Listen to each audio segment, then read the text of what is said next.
Oi, eu sou Ilan Brenman, escritor e educador, e hoje eu quero conversar com vocês sobre uma reportagem que eu vi na televisão e depois as reflexões que surgiram.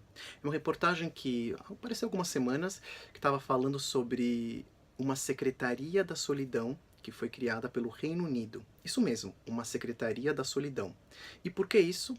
Porque eles identificaram mais de 9 milhões de pessoas nessa situação de solidão extrema. Isso traria algumas sequelas na área médica principalmente. Terminou a matéria e eu fiquei pensando, que curioso, numa época, num período onde nunca fomos tão conectados. Só no Facebook são 2 bilhões de usuários, temos centenas, milhares de amigos nas redes sociais. A solidão surge de tal forma que uma secretaria da solidão tem que ser criada. Isso é uma coisa bem curiosa, ou seja, temos multidões, mas de solitários. Ter amigo na internet não significa ter amigo na vida real. Isso traz uma diferença na qualidade da vida das pessoas. Aliás, quando eu pensei sobre isso, eu pensei também num escritor que eu gosto muito, um pensador do século XVI, eu lembrei dele, do século XVI, Michel Montaigne. E o Michel Montaigne, ele tinha um amigo em especial que mexeu muito com a vida dele, o Etienne de la Boétie.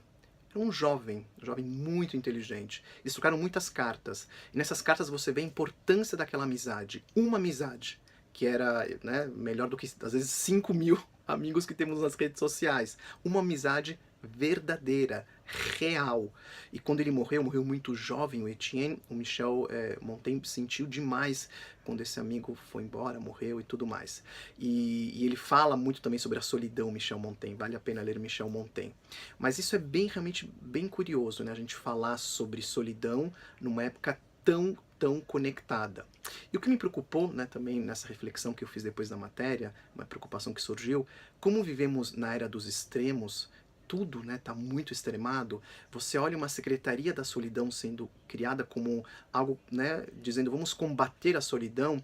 Eu comecei a imaginar pessoas não querendo mais deixar os outros experimentarem a sua própria solidão, porque em certa medida, em certa dose, a solidão ela é muito importante. Não uma solidão excessiva que chegue a causar sequelas, né, médicas para a pessoa, mas numa certa dose ela é fundamental. Grandes obras artísticas foram criadas na solidão. Grandes eurecas, descobertas de cientistas, quando elas vieram? Na solidão. Eu lembro quando eu era criança e fazia alguma coisa errada e tudo mais, e os pais dizem, né, muito, né, meus pais falavam, pai, mãe, vai pro quarto pensar.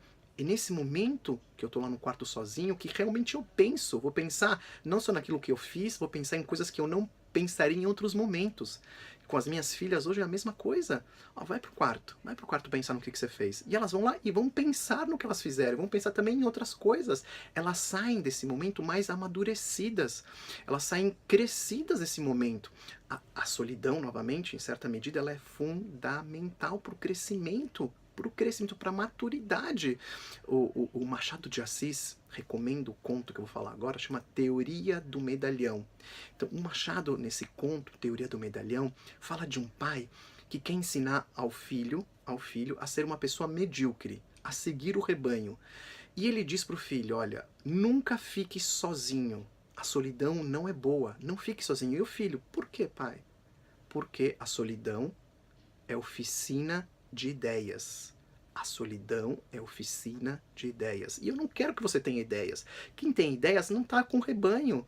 Né, é diferentão, né, é diferente. Não quero isso. É uma grande crítica do Machado, né, sobre, já nessa época que ele escreveu esse conto, nessa reflexão sobre a solidão e a multidão. Então, a solidão é uma oficina de ideias. Então, as crianças precisam viver isso. E é difícil hoje em dia viver isso se você está com o seu celular, a criança com o seu celular o tempo inteiro, que pensa por ela. O Angry Birds pensa por ela. Os vídeos do YouTuber, né, os YouTubers, enfim, estão pensando por ela. Né? Você não tem esse momento onde o seu pensamento real, genuíno, aparece, onde você consegue mergulhar, fazer um mergulho interno. A solidão tem essa função desse mergulho interno. Novamente, certa dose. Aguentar ver seu filho tá triste, tá lá num cantinho por alguns minutos, aguenta, eu sei que é duro, mas aguentar, segurar a onda, É importante. A gente vai amadurecendo. Talvez por isso a sociedade seja tão imatura. Os jovens estão tão imaturos. Os adultos, nós adultos, alguns também imaturos, porque não conseguimos ficar nesse momento, esse momento que a gente pode chamar de solitário.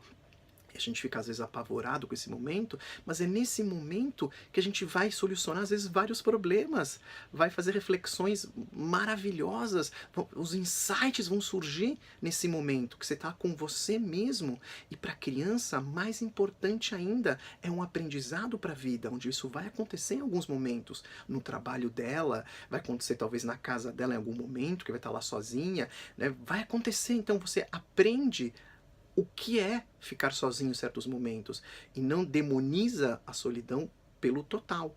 Então, a próxima vez que você está olhando lá para o seu filho, para o seu aluno, e ele está um pouquinho mais, né, isoladinho, sozinho, de novo, não algo intenso que é constante, rotineiro, que isso tem que chamar atenção, mas aconteça um episódico, né, uma coisa de momento, de episódio. Pense um pouco sobre isso, vamos segurar um pouco essa vontade que a gente tem de rapidamente trazer para a multidão e trazer para o barulho, trazer para o ruído e deixar um pouquinho a gente experienciar, elas experienciarem e a gente também, esses momentos tão fundamentais. Espero que a reflexão foi válida aí, né, para vocês, e até o próximo vídeo. Tchau.